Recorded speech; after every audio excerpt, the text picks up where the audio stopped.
Assalamualaikum warahmatullahi wabarakatuh. Saya Eva Nurwidia, NIM 186372 dari kelompok 7 ingin menjelaskan mengenai indikator asam basa alami dari tanaman melati Jepang. Tanaman melati merupakan salah satu jenis tanaman hias yang dapat berbunga. Ada beberapa jenis tanaman melati, salah satunya yaitu melati Jepang yang mempunyai bahasa Latin yaitu Pseuderanthemum reticulum. Untuk klasifikasinya, melati Jepang ini memiliki kingdom Plantae, subkingdom Tracheobionta, superdivisi Spermatophyta, divisi Magnoliophyta, kelas Magnoliopsida, subkelas Asteridae, ordo Scrophulariales, famili Acanthaceae, genusnya Pseuderanthemum, dan spesiesnya yaitu Pseuderanthemum reticulum. Tanaman ini termasuk ke dalam kategori tanaman semak yang tumbuhnya tegap. Mempunyai bentuk pohon yang berbatang kecil, tingginya hanya mencapai 1,5 sampai 2 meter. Daunnya berwarna hijau tua, hijau muda dengan campuran warna kuning. Warna dari mahkota bunga ini yaitu ungu muda yang hampir berwarna putih susu. Bunga melati Jepang ini dapat tumbuh di mana saja, baik di dataran rendah maupun tinggi. Selain memiliki daya tarik yang tinggi karena keindahannya, tanaman ini juga mempunyai nilai ekonomis yang sangat tinggi. Contohnya yaitu biasanya digunakan pada bahan baku industri komestika, kemudian minyak wangi, tekstil, hingga penyedap teh. Hal tersebut dikarenakan adanya kandungan minyak atsiri yang dikenal mempunyai mutu yang baik dan mengandung senyawa lain seperti livalil asetat, indol, dan bensil. Nah, untuk manfaat bunga melati Jepang ini diantaranya yaitu dapat digunakan untuk menangkal penyakit jantung dengan cara mengkonsumsi teh melati yang biasanya merupakan campuran antara teh hijau dengan daun melati. Teh melati ini dikenal sebagai salah satu cara untuk menangkal radikal bebas yang dapat mengakibatkan penyakit jantung maupun beberapa tipe kanker. Hal tersebut karena adanya kandungan polifenol yang tinggi pada teh bunga melati sehingga memiliki sifat antioksidan. Teh melati ini juga dapat membantu menurunkan berat badan dan mempercepat metabolisme. Polifenol juga dapat membantu melindungi terhadap penyakit jantung dan mencegah kolesterol LDL atau kolesterol jahat yang dapat mengoksidasi hingga berpotensi menyumbat arteri. Selain itu, kandungan polifenol dalam teh melati juga dapat membantu menetralkan bakteri pembentuk plak seperti Streptococcus mutans dan dapat melawan bau mulut. Selain kandungan polifenol, teh melati juga mengandung kafein dan L-theanin yang dapat membantu agar lebih fokus hingga dapat meningkatkan memori jangka pendek, juga dapat dikaitkan dengan penurunan resiko penyakit Alzheimer dan Parkinson. Selain itu, mengkonsumsi teh melati juga memungkinkan agar tubuh terhindar dari penyakit diabetes tipe 2. Selain itu, bunga melati juga dapat digunakan sebagai terapi kesehatan seperti untuk mengobati penyakit sesak nafas, sakit kepala, demam, hingga stres. Bunga melati juga dikenal karena harumnya yang begitu semerbak. Nah, karena itu wangi bunga melati ini kerap dijadikan sebagai campuran dalam berbagai produk kecantikan seperti sabun, lotion, dan lain sebagainya, hingga dapat digunakan sebagai deodoran. Penggunaan lotion dari bunga melati dipercaya dapat mengembalikan kelembapan hingga elastisitas kulit. Bunga melati juga diyakini dapat mengurangi kerutan halus pada wajah serta dapat membuat kulit terlihat lebih muda dan sehat. Kemudian, bunga melati ini juga digunakan sebagai deodoran alami untuk mencegah bau badan yang kurang sedap, hingga digunakan sebagai conditioner rambut karena senyawa dalam bunga melati ini mampu membersihkan dan menjaga kesehatan rambut hingga rambut serta kulit kepala. Bunga melati Jepang ini juga dapat meringankan gejala hepatitis, sirosis, dan penyakit hati lainnya. Lalu dapat juga mengatasi sakit perut hingga disentri atau sakit perut yang sangat parah, kemudian dapat mencegah stroke, dapat mengurangi keluarnya ASI atau air susu ibu yang berlebihan, lalu mengobati penyakit kulit seperti jerawat hingga mempercepat proses penyembuhannya, lalu dapat juga dimanfaatkan untuk meningkatkan mood karena aromanya yang begitu menenangkan, dan sebagai penguat rasa juga aroma pada makanan dan minuman. Di Indonesia sendiri, manfaat bunga melati terkenal dapat menyembuhkan jerawat, flu, radang mata merah, dan bengkak akibat gigitan serangga.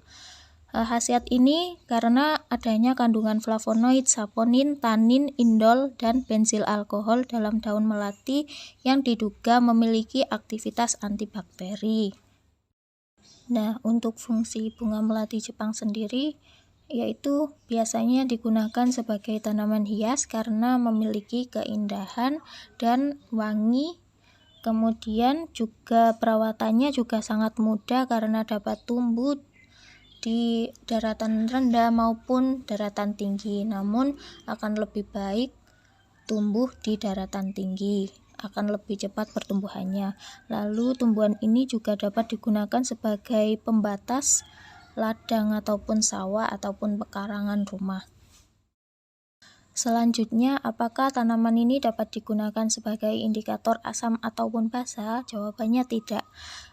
Bunga melati tidak dapat digunakan sebagai indikator asam dan basa karena warnanya yang kurang kontras antara asam dengan basa, di mana pada kondisi asam, bunga melati memiliki warna putih kekuningan dan dalam kondisi netral berwarna kuning pudar. Yang terakhir dalam kondisi basa memiliki warna kuning. Dapat dilihat bahwa tidak ada perbedaan kontras dalam perubahan warna sehingga bunga ini tidak dapat digunakan sebagai indikator asam maupun basa. Assalamualaikum warahmatullahi wabarakatuh. Nama saya Dita Nurat Hanisa dengan NIM 186379 dari kelompok 7. Di sini saya akan bahas salah satu tanaman yang berada di UIN Maulana Malik Ibrahim Malang. Karena zaman yang sudah canggih, kita dapat mencari tahu nama ataupun spesifikasi dari tanaman itu sendiri dengan Google Lens. Caranya yaitu tinggal menambahkan gambar yang telah kita foto.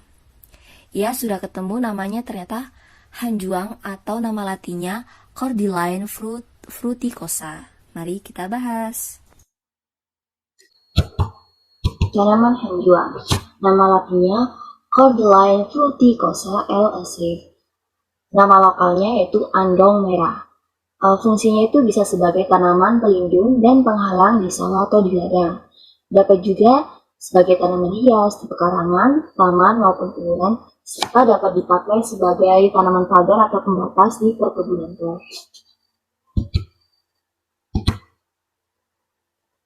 Tanaman andong atau Cordyline fruticosa LSC termasuk dalam bangsa Liliales, suku Liliaceae, dan marga Cordyline. Nama daerah pada tanaman andong ini diantaranya itu ada dari Aceh itu bisa disebut Bakjuang, dari Medan bisa disebut Linjuang, dari Palembang bisa disebut Tumjuang, dari Sunda itu Hanjuang, dari Madura bisa kayu urip, dan dari Jakarta bisa disebut andong. Masih banyak lagi daerah yang menyebutkan nama-nama dari andong merah ini. Andong merah ini merupakan salah satu tanaman khas Indonesia yang diketahui berkhasiat sebagai obat yang bekerja dalam proses penyembuhan luka. Daun andong merah ini mengandung flavonoid. Flavonoid itu termasuk dalam golongan senyawa fenolik. Flavonoid bersifat agak asam sehingga dapat larut dalam rasa. Gunanya flavonoid ini bisa sebagai antibakteri dan antioksidan. Lalu mengandung saponin. Saponin adalah suatu glikosida, yaitu senyawa yang terdiri atas gula dan bukan gula, yang bila dihidrolisis akan menghasilkan bagian aglikon yang disebut satobenin dan bagian glikon. Kandungan saponin ini dapat memicu pembentukan kolagen yang berperan dalam proses penyembuhan luka. Lalu mengandung tanin, yang merupakan senyawa kimia yang tergolong dalam senyawa polifenol tanin, mempunyai kemampuan mengendapkan protein. Kandungan tanin ini dapat menyebabkan penutupan pori-pori kulit, memperkeras kulit, menghentikan eksudat, dan pendarahan yang ringan, serta steroid, dan dapat juga meningkatkan kecepatan pembentukan epitelisasi. Dan juga tanaman ini ternyata bisa digunakan sebagai obat sakit kepala, diare, disentri, TBC paru, asma, sakit kulit, dan lain-lainnya. Usaha pemanfaatan bahan alami sebagai zat warna telah dilakukan oleh beberapa penelitian, yaitu menurut Manurung tahun 2012 itu memanfaatkan kulit buah manggis, lalu ada Handayani dan Maulimin tahun 2014 itu menggunakan tanaman nila sebagai pewarna alami. Nah, pada penelitian Mita Rosita dan kawan-kawan ini pada 2014 itu menggunakan tanaman andong merah sebagai pewarna batik dengan mensintesis pigmen alaminya. Tanaman andong memiliki daun berwarna merah sehingga berpotensi dimanfaatkan sebagai zat warna atau pigmen alami. Tanaman andong merah ini sangat mungkin dijadikan sebagai indikator asam basa. Indikator alami pada praktikum yang dilakukan oleh Arifatul Aini dan kawan-kawannya, ekstrak daun andong merah terlihat bahwa daerah yang menunjukkan asam cenderung berwarna kemerahan, dan daerah yang basah cenderung berwarna hijau hingga kecoklatan. Hal ini menunjukkan daun andong dapat digunakan sebagai indikator alami asam basa. Daun andong dapat digunakan sebagai indikator karena adanya perbedaan warna yang mencolok dari daerah asam ke basah. Adapun literatur yang saya gunakan ini dapat dilihat. Assalamualaikum warahmatullahi wabarakatuh. Perkenalkan, saya Syahnur Hakiko, NIM 186300083. Pada kesempatan kali ini saya akan mengulas sedikit perihal bunga sepatu atau dikenal dengan Hibiscus rosa sinensis L. Bunga sepatu atau dikenal dengan kembang sepatu memiliki nama latin yaitu Hibiscus rosa sinensis L yang merupakan tumbuhan asli daerah tropis di dataran Asia. Kemudian tanaman ini menyebar di berbagai negara hingga menuju Eropa. Kembang sepatu banyak dijumpai di Indonesia. Oleh karena itu, bunga sepatu sendiri memiliki beberapa sebutan di berbagai daerah. Salah satunya yaitu Aceh disebut dengan bungong roja, sedangkan di Jawa Barat disebut dengan kembang wera. Untuk di Nusa Tenggara disebut dengan umbu hanga, sedangkan di Sulawesi disebut dengan ulange, di Maluku disebut dengan ubu-ubu, dan di Tidore disebut dengan bala bunga. Kembang sepatu sendiri memiliki nama internasional, seperti di Filipina dikenal dengan nama gumamela. Selanjutnya, manfaat dan kandungan dari kembang sepatu. Di Indonesia sendiri, kembang sepatu memiliki banyak manfaat. Di antaranya yaitu sebagai obat gondongan, keputihan, sariawan, batuk berlendir, radang saluran nafas, dan demam malaria. Bunga sepatu memiliki berbagai kandungan kimia yang dapat mencegah pertumbuhan organisme penyakit. Salah satunya yaitu tanin, alkaloid, tripenoid, flavonoid, terakselil, asetat, polifenol, saponin, hibisetin, cyanidin, glikosida cyanidin, quercetin, glikosida cyanidin, C-oksalat, zat pahit, dan peroksidase. Tanaman kembang sepatu ini memiliki bunga yang bervariasi dengan berbagai warna, serta daun yang diduga paling banyak mengandung khasiat. Serta bagian akar tanaman kembang sepatu ini juga sering dijadikan sebagai ramuan herbal. Berdasarkan dugaannya, ternyata daun kembang sepatu ini memiliki kandungan anti panas dalam yang tentunya dapat menurunkan panas dalam. Berikut merupakan cara pembuatannya. Pertama yaitu daun dicampur dengan air, kemudian daun diremas dan disaring menggunakan saringan. Sari yang diperoleh kemudian dapat dikonsumsi. Air hasil remasan daun kembang sepatu dapat menurunkan panas dalam dengan sekali minum dalam jangka waktu 4 jam. Karena hasil remasan daun kembang sepatu memiliki kandungan glikosida, sehingga berkhasiat dapat menurunkan panas dalam. Kembang sepatu ternyata dapat menjadi indikator asam basa alami, di mana dalam penelitian Nuryanti et al. 2010 itu menyebutkan bahwa kembang sepatu dalam asam berubah warna menjadi merah, sedangkan dalam basa memiliki perubahan warna menjadi hijau. Terjadinya perubahan warna tersebut disebabkan karena kembang sepatu mengandung antosianin, yang dalam strukturnya terdapat kation flavilium membentuk anhidrobase akibat perubahan pH. Indikator ekstrak mahkota bunga sepatu mempunyai kemiripan dengan indikator methyl orange dan phenolphthalein, sehingga dapat digunakan sebagai pengganti indikator tersebut. Assalamualaikum warahmatullahi wabarakatuh. Saya Viratika Silsilia dengan NIM 2106031100059. Tanaman selanjutnya yang ada di lingkungan kampus UIN Malang yaitu Acalypha. Saya akan memutar video dokumentasi ketika saya mengidentifikasi tanaman tersebut menggunakan Google Lens.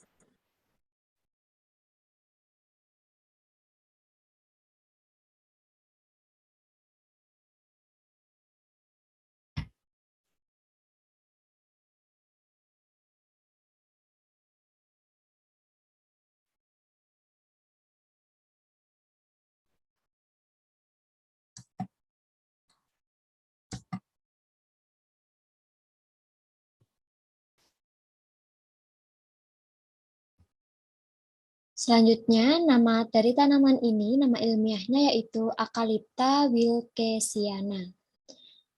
Nama latinnya Acalypha.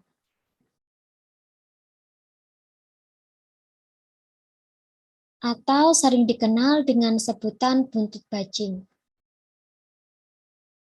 Tanaman ini merupakan tanaman sejenis perdu yang mempunyai tinggi kurang lebih 5 meter. Tanaman ini memiliki batang tegak, berkayu, memiliki percabangan simpodial, dan berwarna coklat. Pada ranting dan tangkai daun terdapat bulu-bulu halus berwarna abu-abu. Daun bertangkai cukup pendek, berbentuk bulat telur atau agak berbentuk ketupat dengan pangkal membuka atau berbentuk seperti jantung, beringit kasar dengan panjang 4-22 cm. Daunnya tunggal, berseling, lonjong atau bulat telur, tepi bergerigi, dan ujung meruncing. Pangkal rata berbintik hijau dengan panjang 4-17 cm, lebar 2-12 cm. Acalypha memiliki bunga majemuk, berbentuk bulir, berkelamin 2, putik bertangkai, dan daun dan berwarna ungu. Buah Acalypha itu berbentuk kotak, berulang 3, berambut dan berwarna merah, berakar tunggang, dan berwarna coklat. Acalypha adalah tanaman tropis dan subtropis yang tumbuh secara alami di Vanuatu dan terjadi di Kepulauan Pasifik, dan tanaman ini lebih menyukai cahaya. Manfaat dari tanaman Acalypha yaitu Acalypha dapat membersihkan noda pada kulit. Caranya dengan mengambil 10 gram daun segar Acalypha, kemudian dicuci dan ditambahkan kapur dan gambir sedikit. Kemudian ditumbuk hingga halus dan dioleskan pada noda-noda yang ada pada kulit. Manfaat yang kedua yaitu peredam demam. Dapat digunakan dengan mengambil daun Acalypha secukupnya, kemudian dicuci hingga bersih, direbus hingga mendidih, dan angkat daun dan didinginkan. Kemudian jika sudah dingin, diusapkan ke seluruh tubuh sambil dipijat. Manfaat yang ketiga, Acalypha dapat meringankan reumatik, radang, dan pembengkakan. Kita dapat menggunakannya dengan mengambil daun Acalypha segar, kemudian dipanaskan pada api, kemudian secara eksternal ditempelkan pada bagian yang sakit. Akalifa dapat digunakan sebagai indikator alami seperti pada tesis Sarah tahun 2017.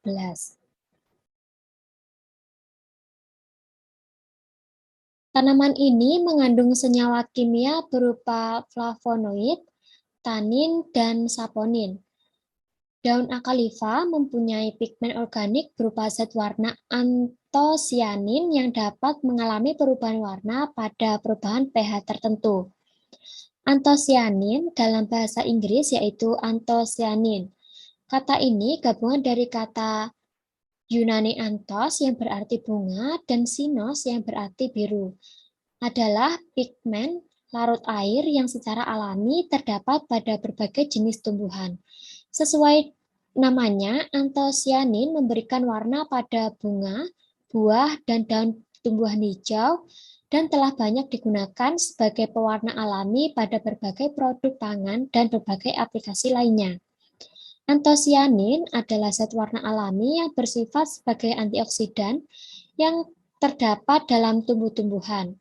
Antosianin merupakan senyawa yang bersifat amfoter, yaitu memiliki kemampuan untuk bereaksi baik dengan asam maupun dengan basa. Daun akalifa dapat dimanfaatkan sebagai bahan alternatif pada praktikum titrasi asam basa, di mana zat antosianin tersebut dapat dijadikan sebagai indikator alami yang penggunaannya lebih ekonomis dan ramah lingkungan dibandingkan dengan indikator sintesis.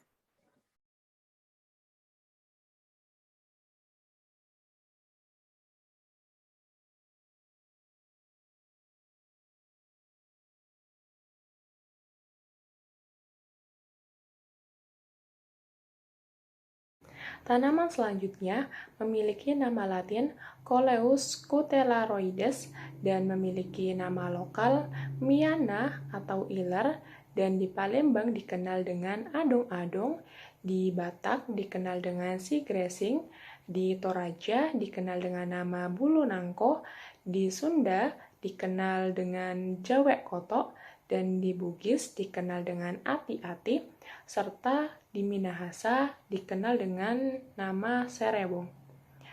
Miana dapat dikembangbiakkan dengan biji ataupun stek, sehingga memudahkan dalam perbanyakan penanaman. Pemanenan daun dapat dilakukan setiap saat tanpa mengenal musim dan bisa diperoleh setiap saat. Tumbuhan ini banyak tumbuh liar di tempat yang lembab dan terbuka, seperti di tepi selokan dan pematang sawah. Di beberapa daerah juga digunakan sebagai sayuran maupun obat. Daun miana berwarna ungu kecoklatan sampai ungu kehitaman, dan ada beberapa yang bagian pinggirnya bercorak hijau atau kuning. Warna yang nampak pada daun miana merupakan atribut visual yang timbul akibat pemantulan cahaya. Pigmen yang bertanggung jawab terhadap munculnya warna ungu pada daun miana adalah antosianin. Variasi warna daun pada masing-masing varietas dipengaruhi oleh pigmen yang terakumulasi di dalamnya. Misalnya, corak hijau yang nampak pada daun menandakan adanya akumulasi pigmen klorofil. Warna ungu pekat pada seluruh permukaan daun yang nampak pada daun miana disebabkan oleh tingginya kandungan antosianin. Adapun manfaat dari daun miana adalah bisa mengatasi mata merah. Jika mata merah karena iritasi, maka kamu bisa menyembuhkan masalah ini menggunakan daun miana. Caranya, kamu dapat menempelkan daun miana atau mengompres mata menggunakan daun miana yang sudah dibasahi dan dicacah. Dan begitu, iritasi yang kamu alami pada mata akan menghilang dengan cepat. Yang kedua, mencegah radikal bebas. Manfaat lain dari tanaman yang satu ini adalah mampu mencegah radikal bebas yang disebabkan oleh pencemaran udara. Radikal bebas merupakan salah satu penyebab utama munculnya kanker dalam tubuh. Dengan meminum rebusan daun miana secara rutin, kamu dapat terjaga dari radikal bebas dan daya tahan tubuhmu menjadi jauh lebih kuat. Yang ketiga, menurunkan panas dan demam. Daun miana juga memiliki manfaat untuk menyembuhkan panas dan demam. Untuk mengolah tanaman ini menjadi obat, caranya dengan mengambil batang dan daun miana, kemudian rebus dengan 3 gelas air. Setelah mendidih, minum setengah gelas ramuan tersebut untuk mengurangi demam dan panas. Yang keempat, mengatasi wasir. Manfaat daun miana lainnya ialah mengatasi penyakit wasir atau ambeien yang sering dialami banyak orang. Caranya cukup mudah, kamu hanya perlu membersihkan dan merebus 20 lembar daun miana, kemudian minum rebusan daun miana tersebut ketika kamu mengalami wasir. Yang kelima, membantu mengobati bisul. Tanaman ini juga disebut mampu mengobati bisul dan mengurangi gejala bisul. Kamu dapat memanaskan daun miana di atas api, jaga agar daun tidak sampai gosong, dan tempelkan daun ke area yang terkena bisul. Lakukan hal ini berulang kali sampai bisulmu sembuh dan mengering. Yang keenam, mengatasi gejala batuk berdahak dan asma. Daun miana juga disebut ampuh untuk meredahkan batuk berdahak dan asma. Meminum rebusan daun miana secara rutin dapat mengeluarkan lendir yang melekat di kerongkongan dan mengobati batuk berdahak. Yang ketujuh, dapat mengatasi gangguan saat menstruasi. Jika kamu mengalami rasa sakit ketika menstruasi atau haid, maka tak ada salahnya untuk mencoba larutan daun miana. Selain mengatasi rasa sakit haid, larutan daun ini juga dipercaya dapat mengatasi siklus menstruasi yang tidak teratur. Yang kedelapan, mengobati diabetes. Bagi kamu yang memiliki penyakit diabetes, daun miana sangatlah bermanfaat untukmu. Konon, meminum rebusan batang, daun, dan bunga miana secara teratur dapat mengobati gejala diabetes yang kamu rasakan ketika kadar gula darah tinggi. Dengan meminum rebusan ini secara rutin, juga dapat menurunkan kadar gula darah dalam tubuh. Yang kesembilan, mengobati sakit perut dan mulas. Manfaat daun miana lainnya yang bisa kamu rasakan adalah mampu mengobati mulas dan sakit perut. Jika kamu merasakan sakit perut tiba-tiba karena iritasi atau bakteri pada lambung, kamu dapat mengobatinya dengan daun miana. Caranya cukup dengan merebus daun miana dan campurkan dengan madu agar tidak terlalu pahit saat diminum. Ramuan daun miana tersebut dipercaya dapat menyembuhkan sakit perut dan mulas yang kamu alami. Tanaman miana juga bisa digunakan sebagai indikator asam dan basah. Bagian yang digunakan adalah daunnya, di mana tanaman hias miana ini mengandung antosianin. Antosianin adalah pigmen alami yang larut dalam air yang diturunkan dari cabang biosintesis flavonoid. Senyawa antosianin bersifat amfoter, yaitu memiliki kemampuan untuk bereaksi baik dengan asam maupun dengan basah. Antosianin cenderung tidak berwarna di daerah pH netral.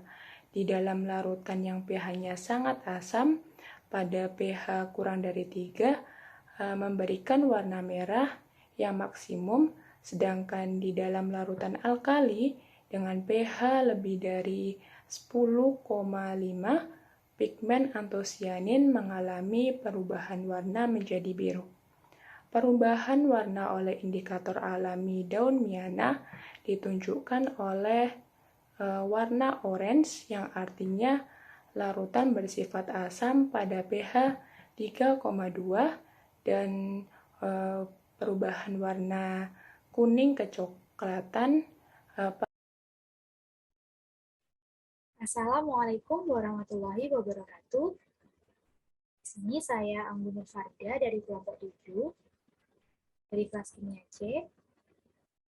Di sini saya akan menjelaskan salah satu tumbuhan bunga yang terdapat di lingkungan kampus UIN Malang. Nah, berikut adalah gambar bunganya. Pertama, di sini saya akan mengidentifikasi jenis bunga tersebut menggunakan Google Lens. Berikut adalah video dokumentasi ketika saya mengidentifikasinya melalui Google Lens.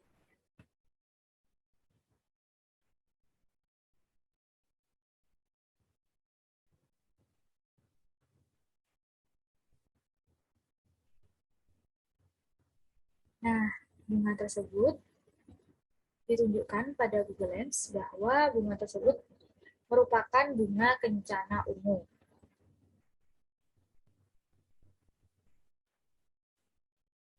Nah, bunga kencana ungu merupakan salah satu tanaman berbunga yang warnanya itu berwarna ungu, kadang terdapat juga yang berwarna merah jambu atau biru. Bunga ini berasal dari keluarga Acanthaceae. Acanthaceae. Nah, bunga kencana ungu ini memiliki nama ilmiah atau nama latin yaitu Roelia angustifolia. Sedangkan nama lokalnya yaitu lebih dikenal sebagai kencana ungu dan banyak pula orang yang menyebutnya sebagai bunga pletekan. Kenapa disebut sebagai bunga pletekan? Karena biji dari bunga kencana ungu itu, yaitu seperti ini, pada zaman dahulu itu sering sekali dibuat untuk mainan petasan. Ketika bijinya itu direndam pada air, maka akan meletus sehingga menimbulkan bunyi pletek. Oleh karena itu, bunga ini disebut sebagai bunga pletekan. Adapun manfaat dari bunga kencana ungu ini ada banyak sekali manfaatnya. Saya ambil dari mediasosial.com. Berikut adalah beberapa manfaat dari bunga kencana ungu. Yang pertama adalah mencegah hipertensi. Cara menggunakannya yaitu dengan menggunakan 12 kuncup bunga kencana ungu yang direbus dengan 1 liter air. Setelah kurang lebih mendidih selama 15 menit, api dimatikan, lalu disaring dan didinginkan untuk kemudian diminum secara rutin 2 kali sehari pagi dan sore. Selanjutnya, manfaat dari bunga kencana ungu yaitu untuk mengatasi gatal. Untuk mengatasi gatal, cukup dengan mencuci bersih bunga tanaman kencana ungu, lalu ditumbuk hingga halus, kemudian dibalurkan pada area kulit yang mengalami gatal. Selanjutnya, manfaat dari bunga kencana ungu juga dapat untuk mengobati batuk. Caranya yaitu dengan meminum secara rutin air rebusan bunga kencana ungu tersebut. Manfaat selanjutnya yaitu untuk menyembuhkan peradangan. Dalam penyembuhan peradangan ini, tumbuhan kencana ungu yang digunakan yaitu akarnya, di mana akar dari bunga kencana ungu ini memiliki khasiat sebagai minuman herbal untuk mengobati luka lambung dan usus 12 jari. Untuk membuat ramuan ini dengan cara menjemur akar kencana ungu di bawah terik matahari hingga benar-benar kering. Lalu dihaluskan akar tersebut dan direbus dalam air. Kemudian diminum dalam kondisi yang hangat. Selanjutnya, manfaat dari bunga kencana ungu yaitu untuk mengobati saluran kemih dan ginjal. Caranya yaitu dengan merebus 75 sampai 112 gram seluruh batang segar atau 25 sampai 38 gram batang dari bunga kencana ungu yang sudah kering dalam 1 liter air. Jadi dalam mengobati saluran kemih dan ginjal, yang diambil dari tanaman bunga kencana ungu yaitu bagian batangnya. Selanjutnya, bunga kencana ungu ini juga bermanfaat untuk mengatasi diabetes. Caranya cukup dengan merebus 1 genggam daun kencana ungu dengan air secukupnya. Kemudian ditiriskan, lalu minum airnya 2 kali sehari, pagi setelah sarapan dan malam sebelum tidur. Jadi dalam mengatasi diabetes ini, bagian tumbuhan bunga kencana yang diambil yaitu daunnya. Manfaat dari bunga kencana ungu ini saya ambil dari media social.com. Nah, dalam mengatasi diabetes, saya temukan jurnal yang telah meneliti kandungan dari tumbuhan kencana ungu tersebut. Dalam jurnal yang berjudul Pengaruh ekstrak daun Rauwolfia tuberosa L terhadap kadar glukosa darah pada mencit putih. Nah, dalam jurnal ini didapatkan hasil penelitian bahwa ekstrak daun pletekan dapat menurunkan kadar glukosa darah mencit putih secara maksimal pada konsentrasi 30% selama 2 jam. Menurut peneliti, adanya kandungan zat polifenol dan antioksidan yang terkandung dalam ekstrak daun pletekan yang berfungsi sebagai merangsang produksi insulin pada pankreas. Sehingga apabila diberikan kepada penderita glukosa darah yang tinggi, maka sangat membantu pankreas untuk memproduksi insulin. Nah, banyak sekali manfaat yang didapatkan dari bunga kencana ungu tersebut. Namun tidak menuntut kemungkinan untuk tetap selalu pola hidup sehat. Nah, selanjutnya bunga kencana ungu tersebut juga dapat digunakan sebagai indikator alami asam basa. Dalam jurnal yang berjudul Inventarisasi Tanaman Berpotensi sebagai Indikator Asam Basa Alami di Kota Kupang, pada jurnalnya Proceeding Seminar Nasional Biologi dan Pengajarannya, didapatkan hasil bahwa di sini tertulis bunga Rauwolfia dapat merubah warna pada larutan yang pH-nya berbeda, di mana pada warna ekstrak awalnya bunga Rauwolfia itu ungu kehitaman, ketika dicampurkan dengan larutan H2SO4 itu warnanya berubah menjadi pink. Kemudian ketika pada larutan asam CH3COOH larutannya berwarna pink muda. Sedangkan pada NaOH itu berubah menjadi kuning, dan pada NaHCO3 ekstrak dari bunga tersebut berubah menjadi hijau. Dengan begitu, bunga kencana ungu ini dapat digunakan sebagai indikator alami asam basa. Penggolongan indikatornya yaitu sebagai indikator universal karena dapat mengubah warna. Nah, sekian yang dapat saya sampaikan mengenai bunga kencana ungu. Assalamualaikum warahmatullahi wabarakatuh. Saya Dewi Masruha dari kelas kimia C kelompok 7. Ini tentang tumbuhan Prunus cerasifera yang termasuk ada juga di UIN. Nah, jadi nama latinnya Prunus cerasifera atau nama lokalnya biasa kita sebut plum cherry atau plum cherry itu ya. Manfaatnya apa? Manfaatnya sangat banyak sebenarnya. Di sini saya cuma cantumkan beberapa. Seperti yang pertama ada untuk menurunkan berat badan. Kenapa? Karena buah plum ini atau buah ini itu termasuk buah yang rendah kalori, juga mengandung asam lemak yang tak jenuh. Juga di situ terdapat vitamin C dan vitamin A yang kaya serat.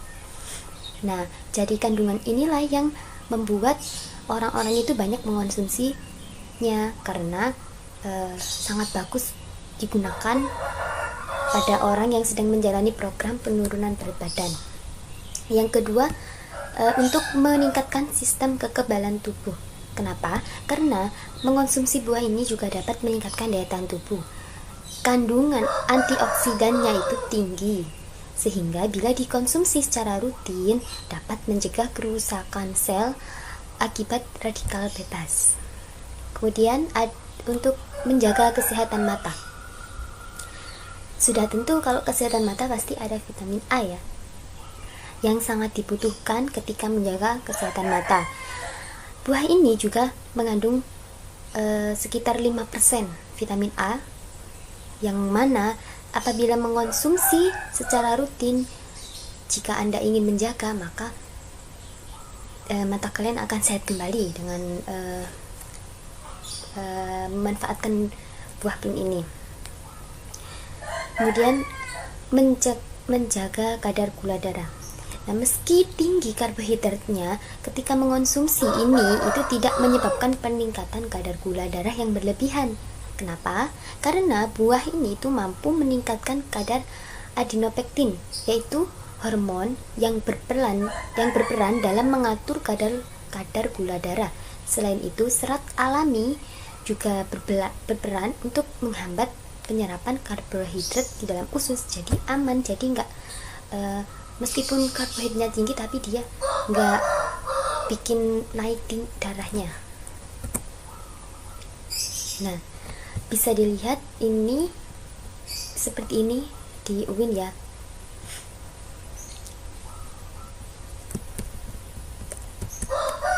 Nah, seperti ini cara penggunaannya. Di dalam budidaya itu tuh kan tanaman yang termasuk bersyukur dan mudah beradaptasi. Karena apa? Dapat tumbuh dalam tanah berkapur selama mereka memiliki kelembapan yang cukup. Artinya penyiraman juga harus teratur, terutama pada saat musim panas ya. Karena di Malang kan musim panas mungkin jarang ya, setahu saya kan Malang dingin. Nah, apakah air yang mengalir dengan baik itu dapat mengaliri tumbuhan tersebut atau tidak? Nah, bagaimana? Caranya sangat mudah. Ketika misal takut nggak menyerap, maka buat saja lubang di tanah yang berukuran sekitar 50 x 50 cm, kemudian diisi dengan air. Kemudian tinggal menghitung berapa lama waktu yang dibutuhkan untuk diserap. Akan lebih baik jika tidak lebih dari beberapa menit, karena itu berarti tanahnya dikeringkan dengan sangat baik. Tetapi jika butuh waktu berjam-jam sebelum menanam pohon, maka kita harus melakukan pasang beberapa sistem drainase atau campur bumi dengan substratnya seperti perlit atau tanah liat, agar akarnya nanti diangin-anginkan dengan baik gitu maksudnya. Nah, menurut teori juga sebenarnya pohon ini bisa dijadikan sebagai bonsai. Itu jika kalian mau. Juga bisa kalian tanam dalam pot kecil. Nah, karena tumbuhan ini tuh umumnya di musim semi. Sebelum melanjutkan pertumbuhannya. Tahannya tumbuhan ini tahannya kurang lebih 18 derajat Celcius. Jadi mudah ya untuk dirawat gitu intinya. Nah, sumber atau asal muasal. Sumbernya saya ambil dari beberapa internet sebenarnya, karena saya tidak begitu paham maksudnya sumber, jadi ini saya kasih ini. Secara pengetahuan diyakini tanaman ini atau brown cherry itu dijuluki Prunus pisardi juga ada, yang mana tumbuhan itu diimpor ke Prancis oleh tukang kebun namanya M. Pisard ke Syah Iran, kemudian menjadi sumber stok di Eropa dan berkembang. Ukuran tumbuhannya ketika sudah mencapai dewasa, dia tinggi 20 hingga lebar 15 kaki. Nah, waktu mekar emang di musim semi karena ini dari luar ya. Nah, ini klasifikasinya saya juga cantumkan.